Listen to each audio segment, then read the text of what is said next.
Aquella noche en Tijuana jamás se borrará de mi memoria. No sé si contar esto será un alivio o un castigo, pero siento que debo hablar de ello, aunque sea para quitarme parte del peso que llevo en el pecho. Todo ocurrió hace un par de años, cuando me vi obligado a trasladarme temporalmente a esa ciudad por asuntos laborales. Yo era, en ese entonces, asesor de ventas para una empresa de equipo médico, y solía viajar a distintas partes de México ofreciendo demostraciones y cerrando tratos. Tijuana, con su ajetreo y su intensa vida nocturna, siempre me había causado curiosidad, aunque también me generaba cierto recelo. Era como si, detrás de los ruidos, las luces y el dinamismo de la frontera, se ocultara una cara oscura que pocos querían mostrar. Encontré un pequeño departamento en la colonia Cacho, no muy lejos de la avenida Revolución. Era un lugar modesto pero suficiente para mí. Tenía una cama, un sofá deshilachado en la sala y una cocina mínima. Apenas llegué, noté algo extraño. Al abrir la puerta, sentí como si el aire estuviera estancado. Aunque el departamento estaba limpio, reinaba una atmósfera pesada. Mi primera reacción fue abrir las ventanas de par en par, pero no hubo brisa que aliviara esa extraña sensación de opresión. Preferí achacar todo al cansancio del viaje y a mi costumbre de sugestionarme en sitios desconocidos. Durante la primera semana en Tijuana, mi rutina fue relativamente sencilla. Despertaba temprano, salía a visitar hospitales y clínicas para promocionar nuestros productos, almorzaba en algún puesto callejero de la zona. Los tacos de pescado a veces eran buenísimos, a veces dudosos, y regresaba al departamento al atardecer para revisar correos y hablar por teléfono con mi jefe, que se encontraba en la Ciudad de México. Tijuana, con sus contrastes, me fascinaba.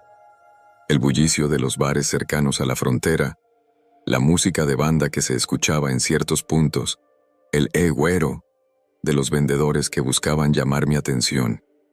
Pero cada noche, al volver a mi refugio, se reavivaba la misma incomodidad. Sentía como si el departamento me mirara fijamente, con una hostilidad latente que no lograba explicar. Al cabo de unos días, empecé a percibir ruidos extraños. Al principio eran sonidos aislados, un crujir leve en el pasillo, el golpeteo de algo en la cocina, como si un objeto se moviera por sí solo.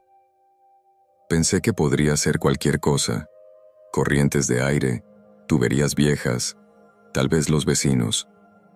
Pero cuando fui a preguntar al encargado del edificio, un señor canoso y siempre malhumorado llamado Efraín, me respondió que no había reportes de desperfectos y que, además, el lugar era bastante reciente, construido apenas hacía 2 años. Le comenté que notaba un ambiente raro en el departamento, y él solo me respondió con una mirada escéptica. «Joven, son imaginaciones suyas, aquí no pasa nada. Este edificio está en una buena colonia, no se deje llevar por chismes». Esa misma noche, sin embargo, escuché de forma muy clara pasos en la sala. No estaba medio dormido. Había estado viendo un programa en la televisión, recostado en el viejo sofá, y entonces se oyó el crujido de lo que sonaba a un zapato sobre la duela. Me congelé. Apagué el televisor y me quedé en silencio. El ruido continuó, cada vez más nítido, como si alguien caminara lentamente en círculos, sin un rumbo fijo. Luché contra mi propio miedo y me levanté con cautela. Miré hacia la cocina y no vi nada. Luego caminé despacio hasta el pasillo que conectaba con mi cuarto. Con el corazón a punto de estallar, prendí la luz. No había absolutamente nadie. Aún así, la sensación de que me observaban persistía. Me fui a dormir con la puerta de la habitación cerrada con seguro, aunque en el fondo sabía que eso no me protegía de gran cosa. Así pasaron varios días más, cada uno con incidentes sutiles, pero cada vez más aterradores. Una vez, mientras tomaba una ducha, Oí como si alguien soltara un susurro cerca de mi oreja. Me reventó el corazón, casi resbalé en la bañera. Apagué el agua, miré a mi alrededor y no vi nada. Poco a poco, mi sueño empezó a deteriorarse. Se me notaba el cansancio en la cara. Mis compañeros de trabajo preguntaban si me sentía bien, y yo lo atribuía al exceso de trabajo, aunque por dentro vivía con un terror silencioso. En esas semanas, un amigo local llamado Daniel, que había estudiado conmigo en la universidad, me invitó a salir a varios lugares. Decía que debía distraerme, que Tijuana tenía mucho que ofrecer, desde comidas exquisitas hasta conciertos en vivo. Salimos un par de veces a cenar con otros amigos suyos, platicamos de trivialidades, y durante esas escapadas de la noche, me olvidaba de la pesadez de mi departamento. Sin embargo, siempre tenía que volver. Cada noche, el temor regresaba, como una garra invisible que me sujetaba el pecho. La sensación de ser mirado era constante, una presencia que se hacía más fuerte cuando el silencio dominaba. Una madrugada, tras un largo día de trabajo, llegué exhausto y me tiré en la cama con la esperanza de dormir de un tirón. Fue en vano. A eso de las 3 de la mañana, abrí los ojos sobresaltado al sentir frío. La ventana estaba cerrada, y aún así parecía correr un viento gélido. Lo peor fue que al mirar al pie de mi cama, pude distinguir una silueta. Me quedé paralizado, sin poder respirar. En la penumbra, solo alcanzaba a ver la forma vagamente humana, alta, inmóvil. Me froté los ojos, y en un parpadeo, la silueta se desvaneció, como si se hubiera disuelto en el aire. No dormí más ese día. Encendí todas las luces, revisé cada rincón, y no hallé nada.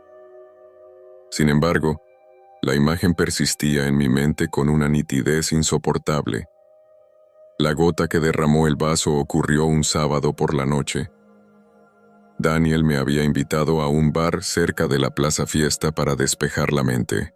Acepté a pesar de mis reticencias, porque necesitaba socializar un poco. Fuimos, tomamos unas cervezas y compartimos anécdotas. Parecía una noche tranquila. Regresé al departamento cerca de la 1 de la madrugada, sintiéndome un tanto relajado. Pero al entrar, me invadió de inmediato ese ambiente asfixiante. Dejé las llaves sobre la mesa y noté algo raro en la pared de la sala. Parecía haber un rastro, como una mancha de humedad que no había estado antes.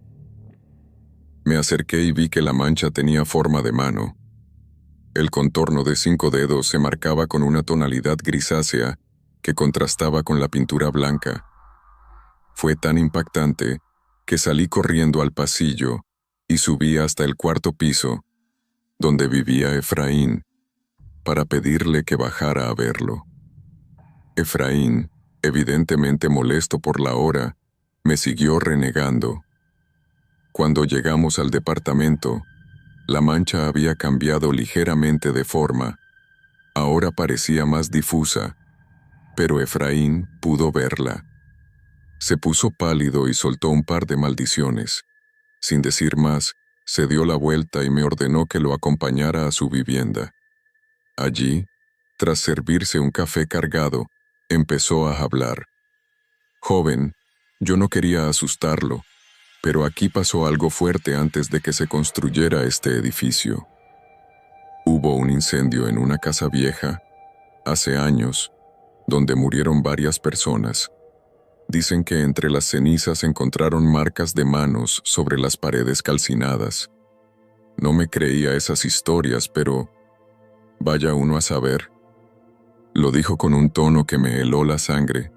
Me dio unas palmaditas en el hombro, como intentando tranquilizarme, pero no me quedé más tiempo. Bajé a mi departamento y, contra mi instinto de quedarme afuera, entré para recoger algunas cosas y largarme a un hotel. Fue una decisión imprudente, lo admito. Pero necesitaba mi computadora, documentos importantes, un par de cambios de ropa. Entré y, Al encender la luz, vi algo que me hizo soltar un alarido. La mancha ya no era una simple huella, sino que cubría gran parte de la pared, extendiéndose en formas que evocaban sombras humanas retorcidas. Sentí náuseas y pánico al mismo tiempo. Corrí a mi cuarto para meter lo que pudiera en mi maleta. En el proceso, sentí un jalón en la espalda, casi como si una mano invisible me obligara a voltear. Fue ahí cuando, por un segundo, distinguí un rostro formado en la penumbra junto a la ventana. Era borroso. Parecía contorsionarse, como si su propia carne estuviera en llamas. Respiré con tanta dificultad que pensé que me desmayaría. Tomé mi computadora, algunas pertenencias y salí sin apagar la luz. Bajé las escaleras casi tropezando. En la calle, en plena madrugada, no había muchos taxis, pero encontré uno al cabo de unos minutos. Le pedí que me llevara a un hotel de la zona centro. Durante el trayecto, me temblaban las manos. El taxista me miró con curiosidad y algo de preocupación. Me preguntó si estaba bien, y solo asentí con un gesto seco. Al llegar, pagué la tarifa casi el doble de lo normal, con tal de que no hiciera preguntas. Subí a mi cuarto de hotel y me derrumbé en la cama. No logré dormir, pero al menos me sentía a salvo entre esas 4 paredes impersonales. A la mañana siguiente, llamé a Daniel y le conté, a grandes rasgos, lo que había sucedido. Se mostró incrédulo, pero también dispuesto a ayudarme. Fuimos al departamento a plena luz del día y, para mi sorpresa, la mancha seguía allí, más tenue, pero aún perceptible. Reuní lo que quedaba de mis cosas y salí sin mirar atrás, mientras Daniel me esperaba en su coche. Decidí terminar mi contrato de renta de forma anticipada, aunque me costara la penalización. Ni siquiera podía soportar la idea de pasar otra noche en ese sitio. Mientras me instalaba de forma provisional en un pequeño motel al otro lado de la ciudad, empecé a investigar por mi cuenta. Fui al registro civil, revisé notas periodísticas antiguas en la hemeroteca local. Logré dar con un artículo de hacía casi 2 décadas que hablaba de un incendio en la calle aledaña donde se había construido mi edificio. Las llamas destruyeron varias viviendas improvisadas. Según el reportaje, al menos 5 personas perecieron, entre ellas 2 niños. Las fotos en blanco y negro mostraban las ruinas, con paredes ennegrecidas y deformadas por el fuego. Incluso en una de las imágenes se apreciaba una silueta dibujada por el hollín, como si alguien hubiera quedado atrapado contra el muro. Esa información me perturbó aún más. Empecé a atar cabos. Tal vez aquella presencia en mi departamento era el residuo de algo horrible que sucedió años atrás. Quizá alguna de las víctimas quedó atrapada en esa dimensión entre la vida y la muerte, buscando un escape, dejando marcas imposibles en las paredes. O quizá todo era un rompecabezas que mi mente, cargada de estrés, había magnificado. Pero era demasiado real para descartarlo como alucinaciones. Conforme pasaron los días, mi trabajo se vio afectado. No podía concentrarme, temblaba con frecuencia y apenas comía. Finalmente, mi jefe en la Ciudad de México me dijo que podía regresar y terminar la gestión desde la oficina central. No me lo pensé 2 veces. Acepté y compré un boleto de avión para la siguiente semana. Sin embargo, antes de marcharme, sentí que debía aclarar las cosas con el arrendador para no dejar cabos sueltos. Hablé con él por teléfono, pero evadió el tema. Me dijo que no sabía nada de incendios y que, si quería romper el contrato, debía pagar una cantidad sustancial. No me importó el dinero, quería olvidar ese lugar de una buena vez. El penúltimo día, mientras finalizaba mis reuniones, recordé que había dejado unos papeles importantes dentro de un cajón en el departamento. Eran documentos firmados por un hospital local, indispensables para mi reporte final. Mi intención era pedirle a Daniel que fuera a buscarlos, pero me sentía culpable de exponerlo a algo que desconocía. Así que, con el corazón agitado, decidí ir yo mismo en pleno mediodía, pensando que la luz del sol me daría valor. Efraín no estaba. El edificio se sentía desolado, como si lo hubieran abandonado. Subí a mi exdepartamento con la llave que aún conservaba. Entré con el máximo sigilo. La sala se veía diferente a plena luz.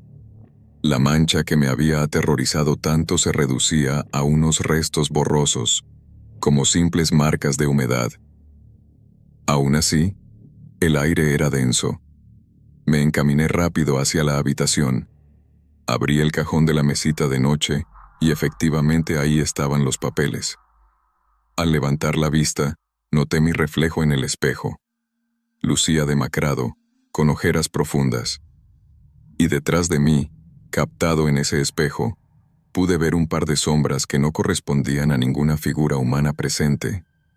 Eran contornos borrosos, casi como humo, que parecían fundirse con la penumbra de la pared.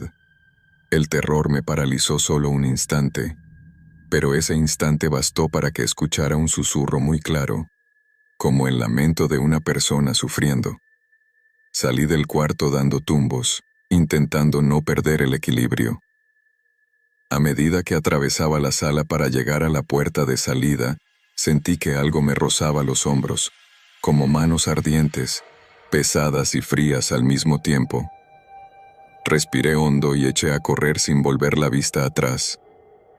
Bajé las escaleras, crucé el vestíbulo y me encontré de nuevo en la calle. Cuando la luz solar me alcanzó, me di cuenta de que mi camisa estaba empapada de sudor y me ardían los hombros, como si me hubieran quemado levemente. Subí al coche de Daniel, que me esperaba cerca, y no pronuncié palabra hasta que nos alejamos varias cuadras.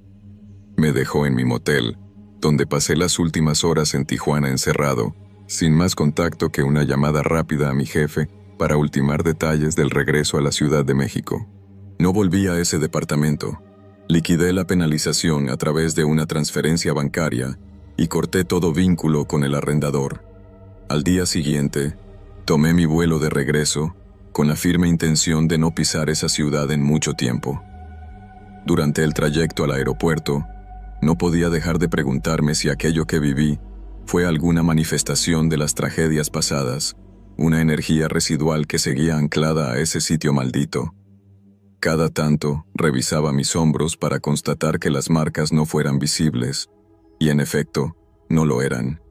Solo quedaba ese escozor, un dolor interno que me recordaba que algo me había tocado, algo que no comprendo y que tal vez nunca comprenderé. Una vez en la Ciudad de México, intenté volver a mi vida normal, pero las imágenes de ese departamento en Tijuana todavía acuden a mi cabeza en noches de insomnio. A veces, un simple crujido me hace saltar del asiento, o la forma de alguna mancha en la pared me produce un escalofrío incontrolable. No busco respuestas sobrenaturales, solo deseo que el tiempo me permita olvidar. Sin embargo, me temo que ese fragmento oscuro de la frontera se ha quedado tatuado en mi memoria y en mi piel. Cada paso en el pasillo de mi casa se asemeja a los pasos que oía allí. Cada sombra refleja la silueta que un día vi a los pies de mi cama. Tijuana se me convirtió en un territorio en el que la luz y la sombra se mezclan con demasiada facilidad, un lugar donde los vestigios de dolor y muerte encuentran la forma de aferrarse al presente. No me atrevo a regresar, ni siquiera por trabajo. He rechazado propuestas que me obligarían a pasar, aunque fuese una sola noche, en esa ciudad fronteriza. Mi empresa conoce la historia a grandes rasgos. Sabe que algo muy fuerte ocurrió. Oficiosamente, en los archivos de la compañía, consta que tuve un percance personal que justifica no asignarme más a esa zona. Mis jefes nunca me han pedido mayores explicaciones, y yo no pienso ofrecérselas. Quizá, con el tiempo, alguien más ocupará ese maldito departamento y vivirá o no algo similar. Tal vez lo atribuya a supersticiones o sugestionamientos, pero yo sé lo que sentí en mis huesos. Sé que no fue un mero producto de mi imaginación. Ese lugar estaba marcado por la desgracia, y en la penumbra, la desgracia tiene su propio lenguaje. He intentado borrar las huellas de esa experiencia, pero el temor, la impresión de aquellas sombras, de aquel rostro difuso, siguen latentes. En noches de lluvia, a veces me parece escuchar, en el run run del agua, el mismo susurro que un día rompió el silencio de mi departamento. Un susurro débil, un lamento lejano que no es más que eco de lo que sucedió en aquel incendio años atrás, en esa tierra fronteriza que guarda más secretos de los que cualquiera podría imaginar. Después de todo, Tijuana es un cruce de caminos, un punto de encuentro entre las esperanzas y las desgracias de mucha gente. Y esa noche, me encontré cara a cara con un vestigio de ese sufrimiento que se resiste a desaparecer. Desde entonces, nunca he vuelto a habitar un lugar sin antes investigar su pasado. Y aunque procuro no aferrarme a lo que no puedo demostrar, sí aprendí que hay historias que se clavan en las paredes y en los suelos, como un tatuaje invisible que persiste con el paso de los años. Quizá el mundo está lleno de fantasmas, y la mayoría vivimos de espaldas a esa realidad. A mí me bastó vivir en aquel departamento para entender que, algunas veces, es mejor no ignorar los rumores que rodean ciertos sitios.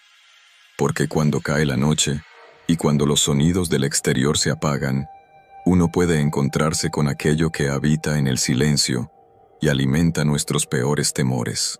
Ese fue el fin de mi estadía en Tijuana, y es lo último que quiero relatar.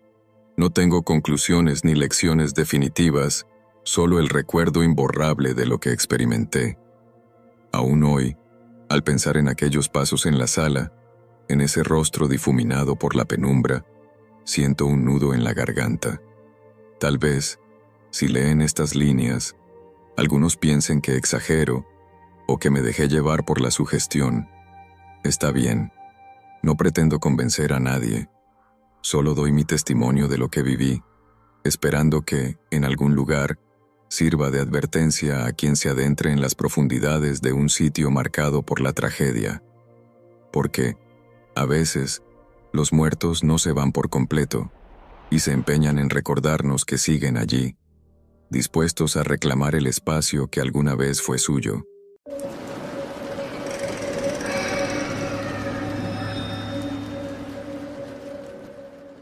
Llegué a Tijuana un atardecer encendido de matices rojizos, después de un extenso viaje en autobús desde mi ciudad natal.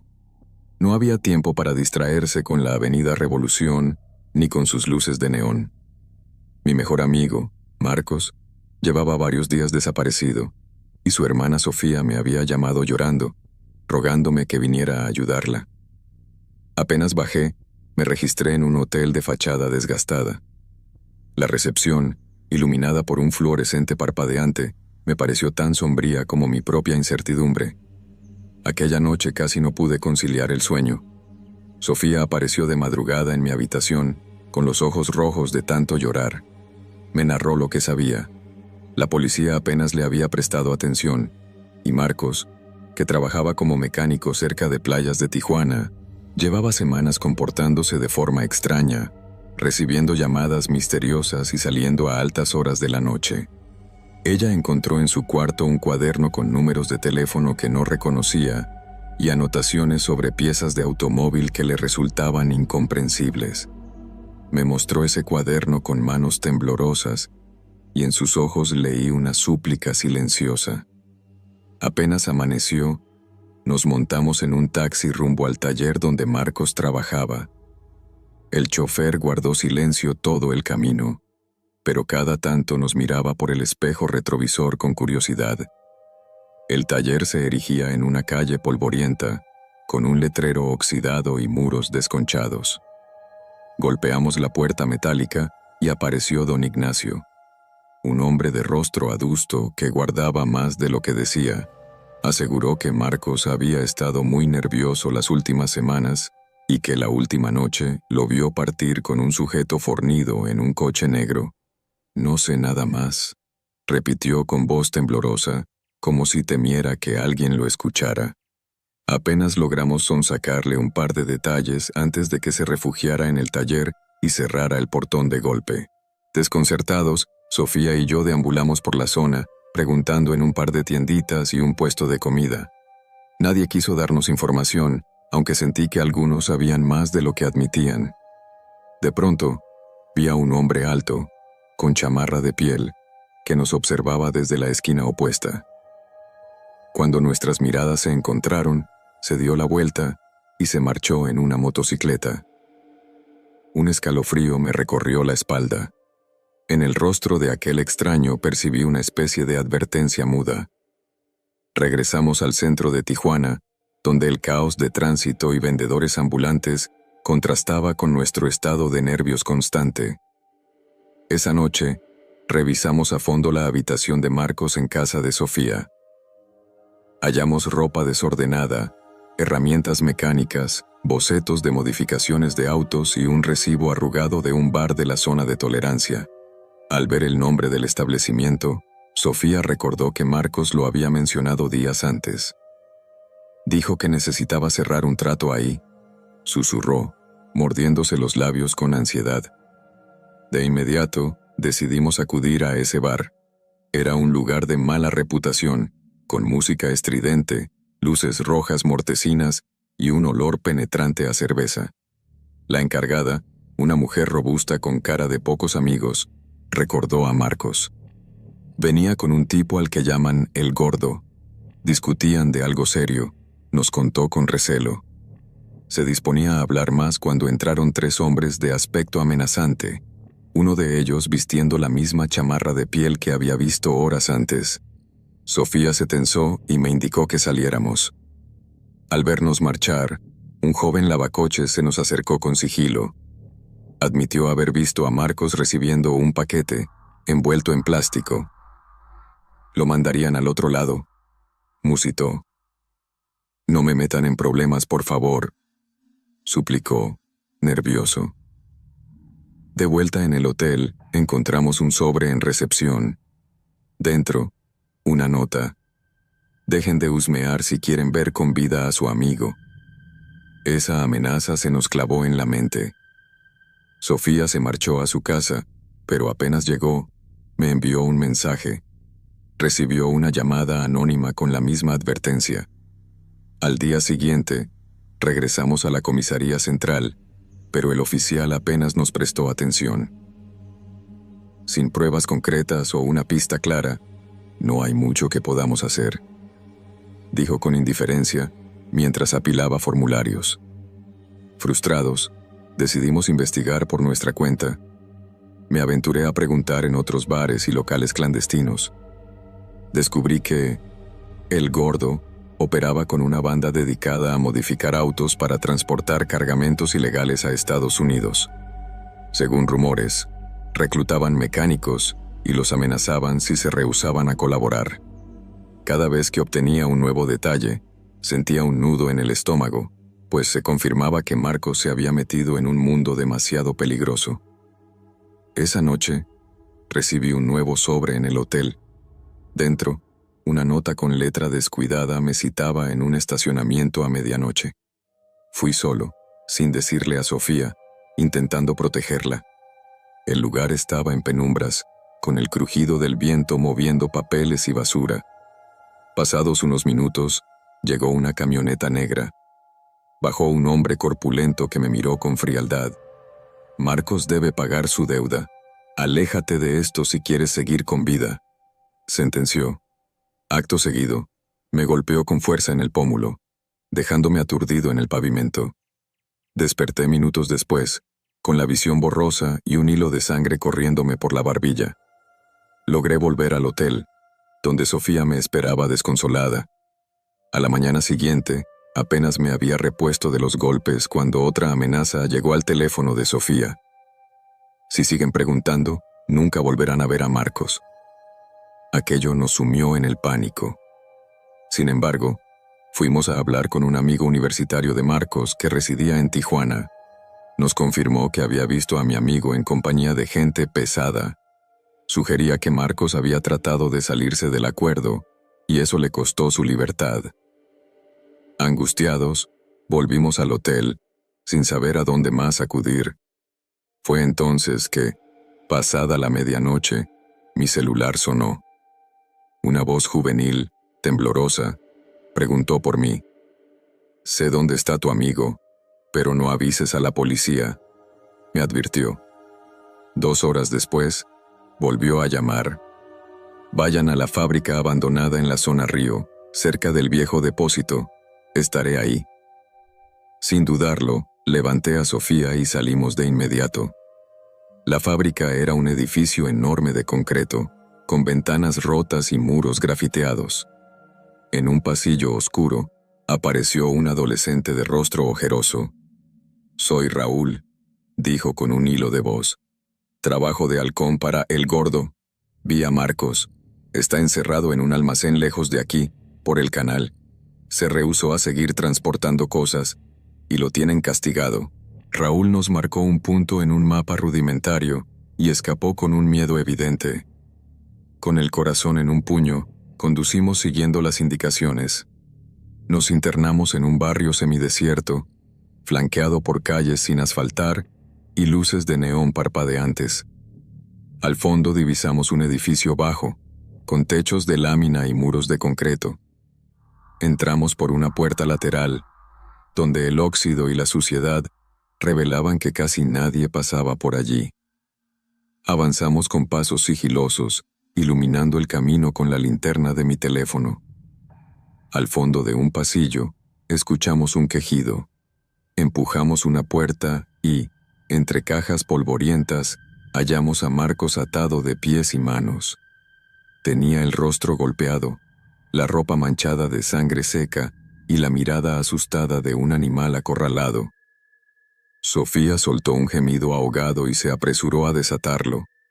Apenas lo liberó, escuchamos voces en el pasillo. «Se metieron aquí». Sin perder un segundo, cargamos a Marcos, que apenas podía sostenerse en pie. Unos disparos retumbaron cerca, y el eco me heló la sangre. Corrimos a una puerta trasera que conducía a un callejón, y, esquivando basura y escombros, llegamos hasta nuestro coche. Arranqué mientras sentía el corazón desbocado. Atrás, se oían gritos y más detonaciones que iluminaban la noche. Conduje sin rumbo fijo por calles estrechas, tratando de perdernos en el laberinto de Tijuana. Llegamos a un departamento familiar que Sofía tenía vacío desde hacía años. Allí subimos a Marcos, que se desplomó en un sofá con la respiración agitada. Tenía fiebre y heridas en el brazo y el rostro. Mientras Sofía lo atendía con vendas improvisadas, balbuceó retazos de lo que había vivido. Lo habían obligado a modificar automóviles para contrabandear drogas a Estados Unidos. Intentó salirse del acuerdo y ellos lo apresaron. Nos contó que temía por su hermana, pues lo amenazaban con hacerle daño si hablaba. Sofía lo cubrió con una manta y se sentó a su lado, sosteniéndole la mano en silencio. Pasamos la noche en vela, asomándonos a la ventana ante cualquier ruido sospechoso. Con el primer rayo de sol, decidimos que era imposible quedarnos allí. Sofía no confiaba en la policía, y después de todo lo visto, yo tampoco. Subimos a Marcos al coche y cruzamos la ciudad con precaución, temiendo que alguien nos siguiera. Cuando llegamos a la zona fronteriza, el tráfico matinal se hacía pesado y las filas avanzaban con lentitud. Cada minuto se sentía eterno. El oficial de migración revisó nuestros documentos sin demasiadas preguntas. Al finalizar, asintió con desgana y nos dejó pasar. Una vez cruzamos la frontera, me embargó una mezcla de alivio y pavor. Si bien habíamos salido de Tijuana, no podíamos olvidar las amenazas que recibimos. Conducimos hasta un motel, lejos del bullicio, donde Sofía limpió y curó mejor las heridas de Marcos. Su rostro reflejaba agotamiento y culpa. La última noticia inquietante llegó poco después. El teléfono de Sofía vibró con un mensaje sin remitente. «Sabemos que huyeron. Nada termina aquí». Era la confirmación de que nos seguían los pasos. Mientras Sofía le daba agua a Marcos, me senté junto a la ventana, con la cortina entreabierta. Cada auto que pasaba me ponía en guardia. Sin embargo, estábamos vivos. Habíamos sacado a Marcos de un agujero infernal y, aunque nos acompañaba un miedo persistente, no había marcha atrás. Sin pronunciarnos al respecto, Sofía y yo sabíamos que debíamos mantenernos en movimiento. Con las primeras luces de la tarde, recogimos nuestras pocas pertenencias y nos subimos de nuevo al coche, dispuestos a continuar alejándonos. Marcos descansaba en el asiento trasero, aturdido. Arranqué sin mirar atrás, dejando que el camino se extendiera ante nosotros. El aire entraba por la ventana y me recordaba que aún respirábamos. Sofía mantenía la vista fija en el espejo lateral, a la espera de algún perseguidor. No sabíamos cuánto tiempo podríamos escapar de esa sombra alargada que nos perseguía, pero al menos habíamos conseguido arrancar a mi amigo de las garras de una ciudad convertida en trampa. Con el pulso todavía acelerado, avancé hacia lo desconocido, sin detenerme, con la esperanza de no volver a caer en manos de quienes podían arrebatarnos lo que quedaba de nuestras vidas.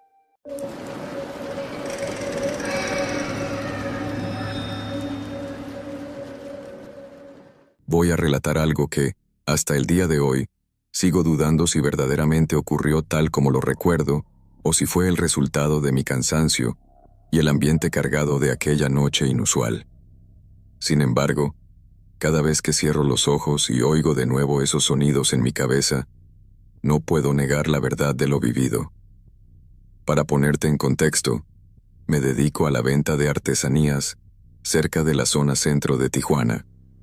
Uno de esos puestos ambulantes que a veces se instalan en calles populares como la Avenida Revolución. Tengo 36 años, nací en Ensenada, pero desde los 20 me mudé a esta ciudad fronteriza buscando oportunidades. Pensé que, con tanto turismo y ajetreo, el negocio iría bien. Y, durante un tiempo, así fue. Sin embargo, la noche de la que quiero hablarte cambió mi perspectiva para siempre. Por lo general, mi jornada terminaba a eso de las 11, aunque durante la semana podía acabar antes si no había muchas ventas. Aquel día, en cambio, tuve que quedarme hasta mucho después de la medianoche porque esperaba a un cliente que me había encargado unas piezas de cerámica pintadas a mano. Supuestamente venía de regreso desde San Diego y cruzaría la frontera tarde. Me insistió en que de verdad quería mis artesanías para un regalo que debía entregar esa misma noche a su cuñada. Quedamos en que le esperaría hasta la 1 de la madrugada como máximo. No me entusiasmaba quedarme en la calle tan tarde, pero era dinero seguro y yo necesitaba el ingreso. Así que acomodé mis cosas, revisé el lugar y me hice a la idea de esperar.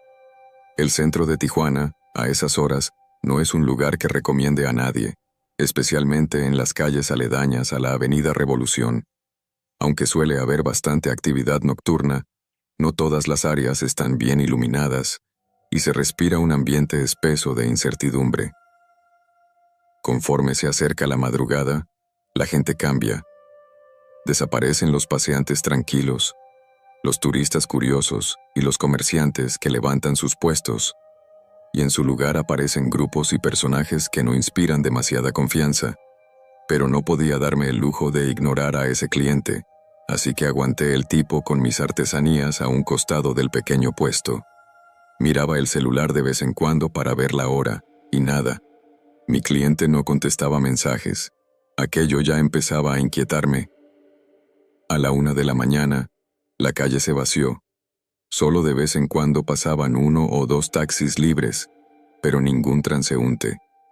Cerré el puesto, guardé las cerámicas en una caja de cartón y decidí que era hora de marcharme, pues no podía arriesgarme más. Antes de partir, pensé en ir al baño. Allí cerca hay una pequeña tienda que, en teoría, permanece abierta toda la noche y a veces le cobran unos pocos pesos a la gente por usar el servicio. Es un cuartito bastante rudimentario que se encuentra al fondo del local, casi rozando un callejón mal iluminado. Sin embargo, cuando llegué, vi que la cortina metálica estaba cerrada y no había señales de vida. Ya me estaba retirando cuando escuché un ruido, algo así como un portazo que provenía precisamente del callejón contiguo a la tienda. Me detuve en seco. El callejón era famoso por ser un lugar donde muchos indigentes pasaban la noche. Solía haber basura, cartones y, a veces, jeringuillas tiradas. No era precisamente un lugar que invitara a adentrarse. Sin embargo, había algo en ese sonido que me descolocó. No se parecía a la típica bulla de vagabundos en una pelea o de alguien moviendo cajas. Era un golpe seco, casi metálico. Sentí un escalofrío, pero la curiosidad pudo más. Con todo mi recelo, avancé un poco. Me asomé. En un principio no vi nada más que penumbra, pero al forzar la vista distinguí un bulto moviéndose hacia la mitad del callejón. Habrían pasado unos segundos cuando me di cuenta de que ese bulto era una persona. Estaba acuclillada o agachada, inclinada sobre algo que no reconocí de inmediato. Quizá fue la oscuridad, o tal vez mi mente bloqueó la imagen por lo repentina que resultó. Me acerqué un poco más, con el corazón latiéndome a toda velocidad. En Tijuana me ha tocado ver asaltos, riñas y demás, pero lo que presencié aquella noche no tenía comparación. Cuando estuve a unos metros, la persona se dio la vuelta. Era un hombre flaco, con la ropa hecha jirones, la cara pálida y un brillo que me pareció enfermizo en los ojos.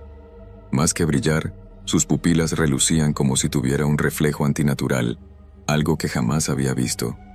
Lo primero que sentí fue un terror indescriptible, un impulso de huir sin mirar atrás, pero mi cuerpo se paralizó por completo cuando logré ver lo que estaba haciendo. El hombre tenía las manos y la ropa manchadas de sangre, y frente a él, en el suelo, se hallaba otro individuo que yacía totalmente inmóvil. No sé si estaba vivo o muerto, pero presentaba múltiples heridas en el abdomen y la garganta. La imagen era tan dantesca que tardé varios segundos en asimilarla. Mis piernas se negaban a reaccionar y el vello de mis brazos se erizó.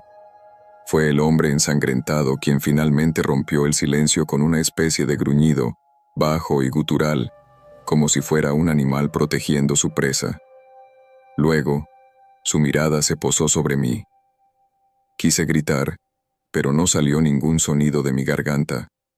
Solo logré retroceder de espaldas, tropezando con un contenedor de basura que volcó estruendosamente y me hizo perder el equilibrio. Caí sentado, y por un segundo, creí que mi corazón se detendría. El sujeto se incorporó con lentitud, como si se preparara para abalanzarse. Llevaba un arma punzocortante. No parecía un cuchillo profesional.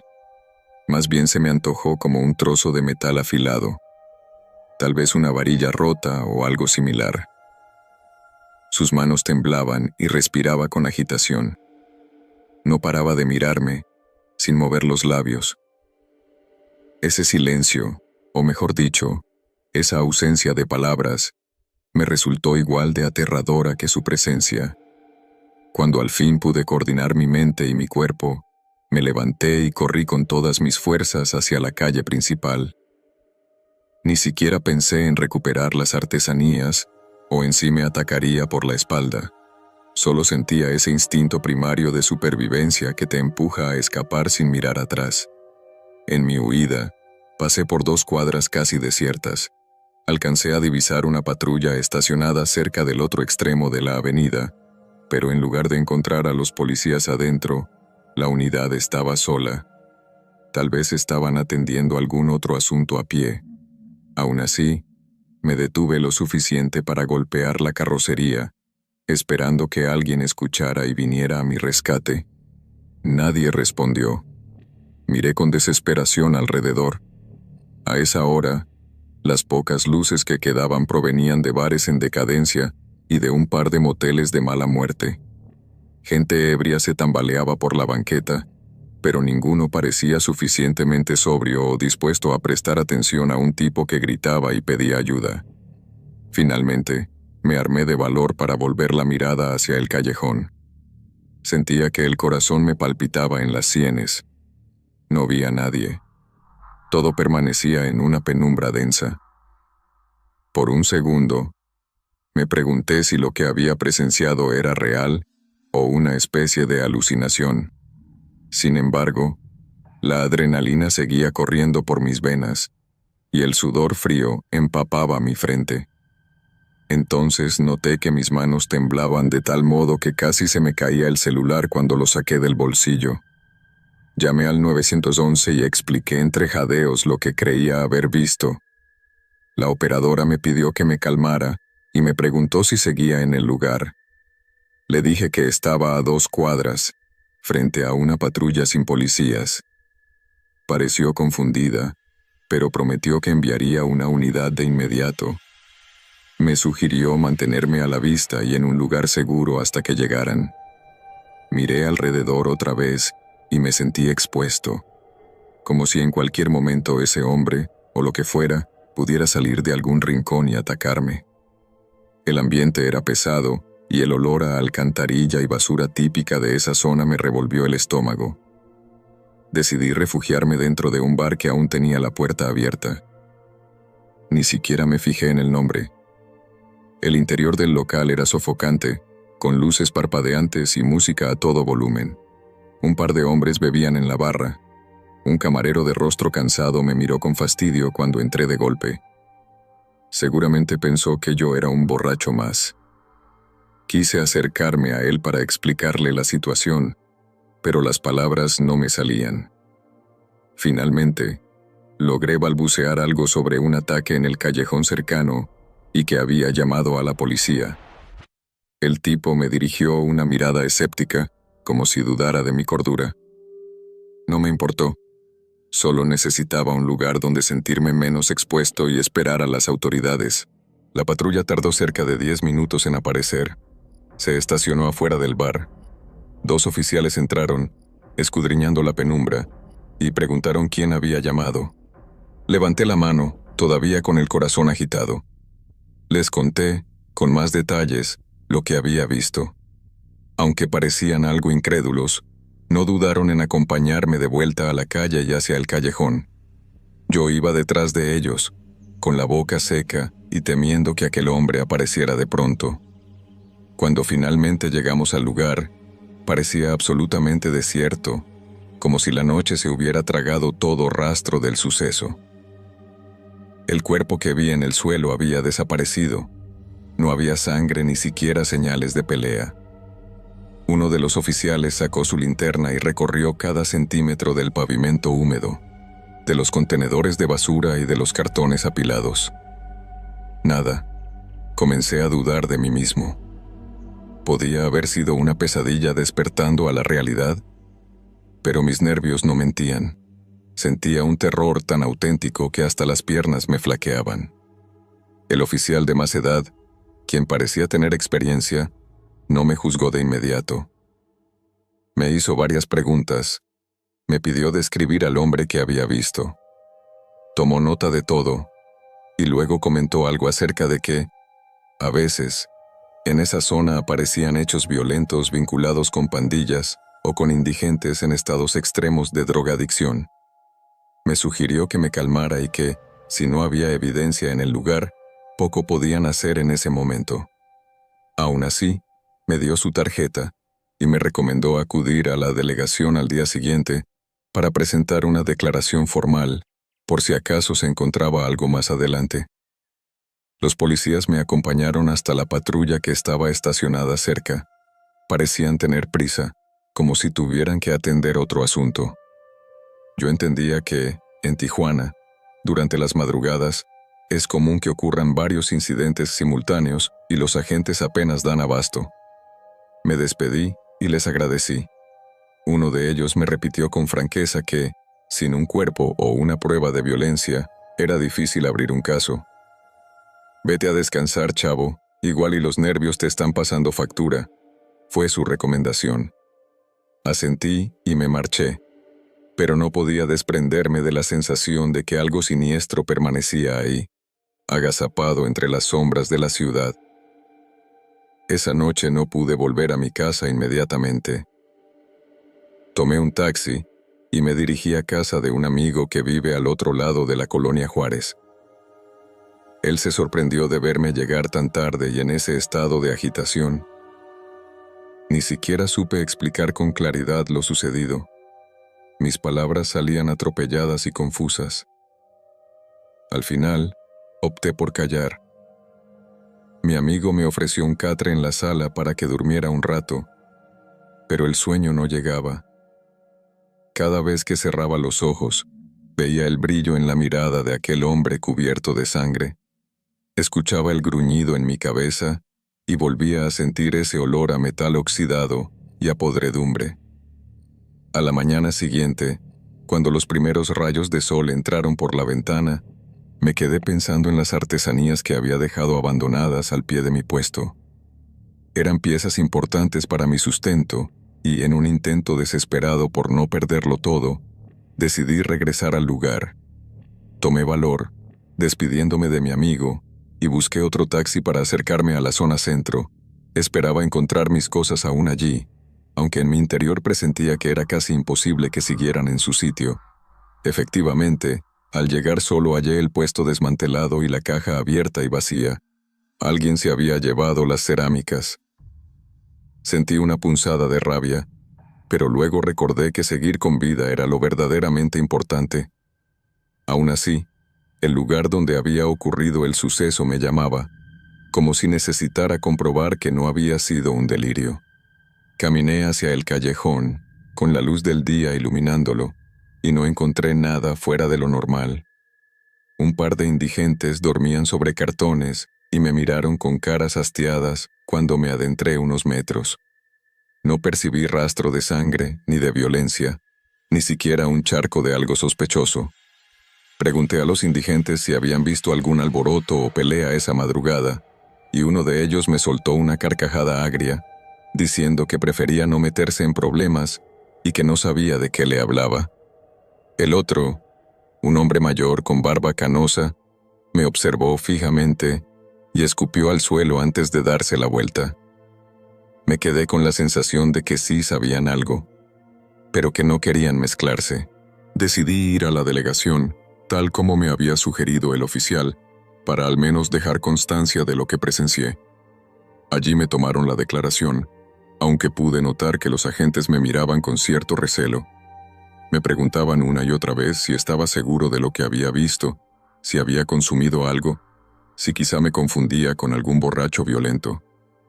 Y yo lo entendía, porque no había ninguna prueba más que mi testimonio y mi estado de agitación. De todos modos, anotaron los datos y me pidieron un teléfono de contacto por si se descubría algo. Salí de la delegación con un sabor amargo en la boca y con la intuición de que nada avanzaría. Al menos, mi conciencia quedó tranquila por haber reportado lo sucedido. Pasaron varios días. Retomé mi vida como pude, aunque las ventas se me resintieron. Me costaba volver a quedarme hasta tarde en la calle, y cada vez que atardecía y la gente se dispersaba, el miedo me atacaba de nuevo. Comencé a cerrar el puesto más temprano, incluso si eso implicaba ganar menos. Estaba dispuesto a sacrificar dinero con tal de no volver a exponerme a algo semejante. No hablé con casi nadie de aquel suceso, más allá de mi amigo y de los policías, porque parecía una historia sacada de una película de terror, y yo era consciente de lo difícil que resultaba de creer. Una noche, un cliente con el que tenía cierta confianza se acercó a mi puesto. Era un hombre de unos 50 años, que trabajaba como taxista y a menudo me compraba artesanías para regalar a sus pasajeros extranjeros. Me notó distante, como si mis pensamientos me tuvieran atrapado en algún lugar oscuro. Con delicadeza, me preguntó si estaba bien.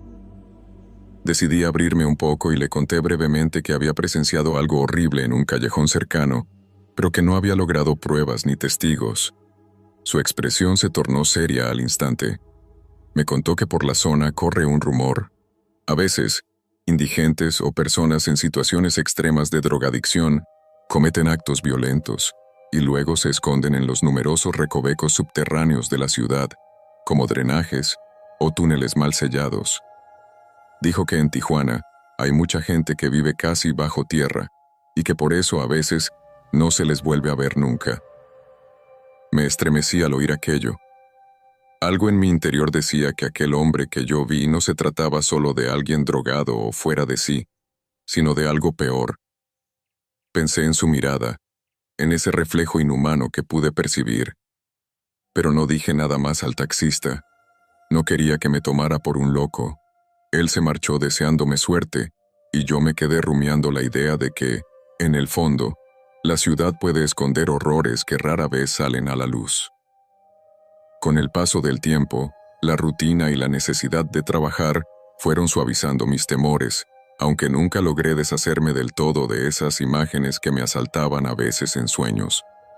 Lo que más me afectó fue la falta de un desenlace claro. Si hubiera encontrado el cuerpo, o si la policía hubiera dado con una pista, al menos habría una explicación terrenal. Pero lo que viví quedó en un limbo. Nadie en la zona reconoció al hombre por la descripción que di, ni se reportó la muerte de un individuo con esas características. Para muchos, simplemente fue un susto o un espejismo de la noche tijuanense.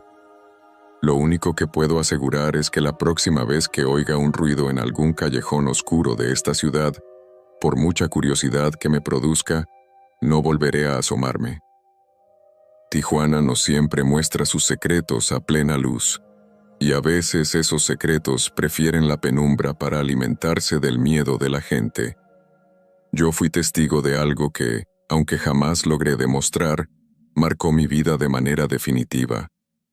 Y cada vez que cae la noche, cuando las luces de neón parpadean y la brisa arrastra el olor de las alcantarillas, revivo en mi interior ese instante en el que vi a ese hombre alzarse lentamente, ensangrentado y sin pronunciar palabra alguna, con esa mirada que parecía traspasar todo rastro de cordura.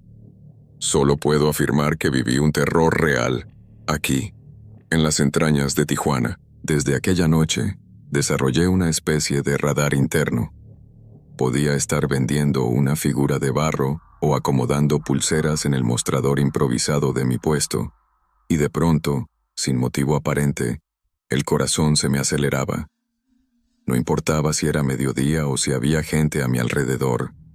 Bastaba con una sombra que se moviera fuera de lugar, un ruido seco, un rostro borroso entre la multitud. Algo se activaba en mí, como si mi cuerpo reconociera un patrón invisible, un recuerdo enquistado que buscaba salir. Hubo una ocasión, semanas después, en la que casi golpeo a un indigente que se acercó a pedir comida. Se me había aparecido por un costado, en silencio, y lo único que vi al girarme fue una figura sucia, flaca, con los ojos hundidos. Me tomó apenas una fracción de segundo darme cuenta de que no era él, pero ya tenía el puño levantado. El tipo retrocedió asustado, me insultó y luego se marchó rengueando. Me quedé allí, con la respiración agitada, sintiéndome como un idiota. Pero el miedo era más fuerte que la vergüenza. Empecé a llevar conmigo una navaja pequeña, escondida en el cinturón. Nunca fui alguien violento, pero necesitaba sentir que, si algo se repetía, esta vez tendría al menos una oportunidad de defenderme. También cambié mis rutas. Evitaba pasar cerca de aquel callejón, incluso de día. Prefería rodear, caminar más cuadras, dar vueltas absurdas. Lo importante era no estar cerca. Lo curioso es que, por más que lo evitara, mi mirada siempre buscaba el lugar, como si esperara ver otra vez esa figura acuclillada en la sombra. Nunca lo volví a ver, claro, pero no podía evitar imaginarlo. Una noche, mientras caminaba de regreso a casa, me crucé con uno de los policías que había atendido mi llamado aquella vez. Estaba junto a su patrulla, conversando con otro agente, tomando café. Me acerqué, dudando, y le pregunté si alguna vez se había sabido algo sobre lo que le conté. Me reconoció al instante. Me dijo que no, que no hubo denuncias de desaparecidos, ni cuerpos encontrados, ni reportes de peleas esa noche en ese sector, que probablemente vi algo relacionado con indigentes drogados, tal como habían supuesto. Pero antes de que me marchara, me miró con una seriedad extraña y agregó: «Entre nosotros, hay cosas que preferimos no escarbar. A veces, aunque uno vea algo, es mejor dejarlo ir. Aquí, en Tijuana, hay demasiadas capas, y algunas mejor no levantarlas». Me quedé helado, no por lo que dijo, sino por el modo en que lo dijo, como si él también hubiera visto algo alguna vez, como si entendiera perfectamente a qué me refería, y eligiera vivir con eso en silencio. Desde entonces, sigo con mi puesto, vendo menos, hablo poco. Me volví más reservado. Algunos clientes me preguntan si me pasa algo, si estoy enfermo o preocupado. Yo solo sonrío y digo que es el estrés. Pero la verdad es que, desde aquella noche, ya no me siento parte del mismo mundo. Algo se quebró en mí cuando vi a ese hombre alzar la mirada con los ojos vacíos, con la boca manchada de rojo, en ese callejón que parece no existir para nadie más. Y aunque intento seguir adelante, sé que esa noche no fue una alucinación, porque aún con los ojos abiertos, cuando el silencio es profundo y la ciudad respira desde sus rincones más oscuros, lo sigo escuchando gruñir. Si viste estos relatos hasta el final, te invitamos a suscribirte al canal para no perderte nuevos videos. Si tienes historias que te hayan pasado a ti, no dudes en enviarlas para poder compartirlas. Nos vemos en el próximo video.